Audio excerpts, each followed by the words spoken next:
sinasabi, pero diba, wag mo akong sisermonan. You're not my mother or my stepmother anymore for that matter. Huwag mo ako susubukan. Kagabi pa ako nagtitimpi sa'yo, ha? Masakit? Bakit hindi pa totoo? You're just a gold digger in red. Kapag ikaw nagbiro, kahit masakit, okay lang. Kaya nga joke yun. Hindi ka dapat nasasaktan doon. Kaya isa lang gusto kong sabihin sa'yo ngayon eh. At nagpapasalamat ako, masasabi ko na sa mukha mo ngayon, putang ina mo!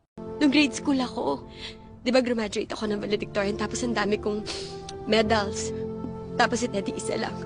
Pero siya pa rin yung pinuri mo. Natawad ako kasi mahal kita. Sorry. Darla, bibilang kita ng black polo because I love you. Thank you, Chrissy. Yes. Ano ka sa men's? Large? Or extra large? Extra large, okay.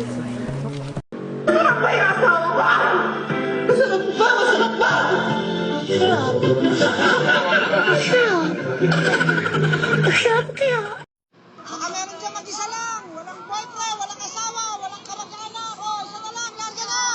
Oo na, ako na. Ako na mag-isa. Never nakialam si Noy. Never kong ginamit ng kapatid ko. Hiyang-hiya na ako sa pamilya ko, Ted. Ko sobra na. I promised my sisters I would be strong. But it's so unfair. Close your eyes.